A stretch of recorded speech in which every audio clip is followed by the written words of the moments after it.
இறையேசு கிறிஸ்துவில் எனக்கு பிரியமான சகோதர சகோதரிகளே, லட்சியம், நோக்கம் இவைகள் மிகவும் முக்கியமானவை.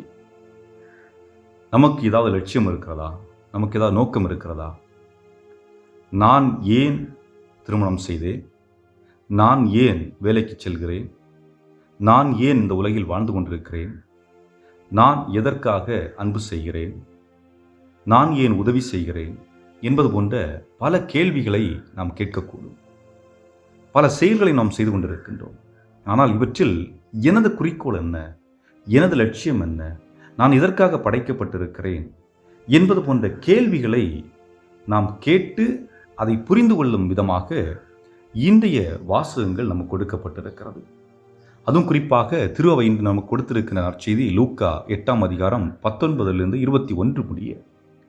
இந்த பகுதியிலே இயேசு ஒரு கூட்டத்தில் நின்று மக்களுக்கு போதித்துக் கொண்டிருக்கிறார். அந்த நேரத்திலே இயேசுடைய தாயும் சகோதரர்களும் இயேசுவை தேடி வருகின்றார்கள். கூட்டம் அதிகமாக, நெரிசல் அதிகமாக இருந்ததால் அவர்களால் இயேசுவை அணுக முடியல. சொல்லி விடுங்கிறாங்க, இந்த மாதிரி நாங்கள் வந்திருக்கிறோம், போய் சொல்லுங்க அப்படின்னு சொல்லிட்டு சொல்லிவிடும் பொழுது இயேசு ஒரு லட்சிய நோக்கத்தோடு அங்கு நின்று கொண்டிருக்கிறார். அந்த மக்களுக்கு எப்படி வாழ வேண்டும், எதற்காக வாழ வேண்டும் என்று கற்றுக் கொடுத்து கொண்டிருக்கின்ற வேளையிலே இந்த பெற்றோர், அது தாய் மற்றும் சகோதரருடைய குரல் அவருக்கு முன்னுரிமை பெறவில்லை. மாறாக என்ன சொல்லுகின்றார்? என்னுடைய தாயும் சகோதரரும் யார்? எவர் ஒருவர் இறைவார்த்தை, அதாவது இறைவனின் வார்த்தையை கேட்டு அதன்படி வாழ்கிறார்களோ அவர்களே என் தாயும் சகோதரர்கள் என்று சொல்லுகின்றார். அப்படியென்றால் அன்னை மரியாள் உண்மையிலேயே இயேசுவின் தாயா? ஆம் என்றுதான் பதில். காரணம் என்ன?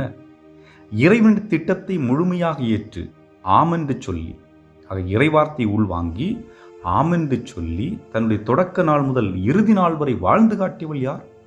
அன்னை மரியாள் தான். ஆகவே அந்த இடத்திலே பலர் என்ன சொல்லுவாங்க? இயேசு அன்னை மரியாளை ஏற்றுக்கொள்ளவில்லை என்று சொல்வார்கள். ஆனால் உண்மையிலேயே அந்த இடத்தில் உண்மையான இயேசுவினுடைய சீடர் யார் என்பதை தெளிவுபடுத்துகிறார். இயேசுடைய தாய் யார் என்பதை தெளிவுபடுத்துகின்றார். அன்னை மரியாள் தான். அது அவளை போன்று நீங்களும் வாழுங்கள் என்று அங்கிருந்த மக்களுக்கு அவர் சொல்லுகின்றார். அப்படி என்றால் என்ன? இறைத்திட்டத்தை உள்வாங்கி, நீங்கள் இறைத்திட்டத்தை உள்வாங்குகிறீர்கள் என்றால் நீங்கள் உங்களுக்காக வாழப்போகிறீர்கள் என்று அல்ல. மாறாக நீங்கள் பிறருக்காக படைக்கப்பட்டிருக்கிறீர்கள். பிறருடைய நல்வாழ்விற்காக, பிறர் மகிழ்ந்து வாழ்வதற்காக, பிறருக்கு உதவி புரிவதற்காக, பிறருக்கு உடனிருப்பதற்காக, பிறருக்கு செவி கொடுப்பதற்காக, ஆக பிறருக்காக படைக்கப்பட்டிருக்கின்ற ஜீவன்கள் தான் நாம். ஆக அந்த செயலை நாம் செய்கின்ற பொழுது இயேசுடைய தாயாக இருக்கின்றோம், இயேசுடைய சகோதரர்களாக இருக்கின்றோம் என்பதை இயேசு வலியுறுத்தும் விதமாக இன்றைய நற்செய்தி அமைந்திருக்கின்றது. அன்புக்குரியவர்களே, இறைவனால் நாம் இந்த உலகிற்கு அனுப்பப்பட்டிருக்கின்றோம் என்றால் எதற்காக? காரணம், இந்த உலகம் என்பது நிரந்தரம் அல்ல. நாம் இந்த உலகத்திலே பல நூற்றாண்டுகள் வாழப்போவது அல்ல. நாம் இந்த உலகிலே சில ஆண்டுகள், அதுவும் தெரியாது. நாளை என்பது நமக்கு உறுதி அல்ல. ஆனால் வாழுகின்ற இந்த நொடி பொழுது நான் நல்லது செய்து வாழ வேண்டும், அதுவும் பிறருக்கு தேவையானவற்றை செய்து வாழ வேண்டும் என்று அழைப்பு கொடுக்கப்படுகின்றது.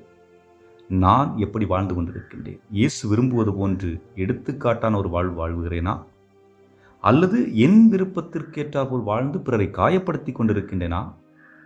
அன்னை மரியாள் போன்று உண்மை உள்ளம் கொண்டவனாக வாழுகின்றேனா என்பதை சிந்தித்து பார்க்கும் வண்ணம் நாம் இன்று அழைக்கப்பட்டிருக்கின்றோம். அன்புக்குரியவர்களே, பல நேரங்களிலே நம்முடைய வாழ்க்கையிலே சுயநலம் மேலோங்கி இருக்கிறது. நான் என்ற அகந்தை மேலோங்கி நிற்கிறது. எனது வாழ்வு, என் குடும்பம், என்னுடைய சந்தோஷம் என்று என்னை சுற்றியே நான் வாழ்ந்து கொண்டிருக்கின்றேன். இதனால்தான் நம்முடைய மனதிற்குள் மகிழ்ச்சியற்ற நிலை தென்படுகிறது, அமைதியற்ற நிலை தென்படுகிறது. காரணம், நாம் எப்பொழுது நம்மிடம் உள்ளவற்றை பிறருக்கு கொடுத்து வாழுகின்றோமோ, அது நேரமாக இருக்கலாம், உணவாக இருக்கலாம், பணமாக இருக்கலாம், பொருளாக இருக்கலாம், உடனிருப்பாக இருக்கலாம், எது வேண்டுமானாலும் இருக்கலாம். கொடுத்து வாழுகின்றோமோ அப்பொழுதுதான் அங்கே மகிழ்ச்சியும் அமைதியும் நம்முடைய உள்ளத்தில் தென்படும். இதை மறந்து விடாதீர்கள். மற்றொரு முன்பு நான் பெரியவன் என்று காட்டிக்கொள்வதற்கு கேள்வி கேட்பதனால் உங்களுடைய மனம் நிறைவடைவு போவதில்லை.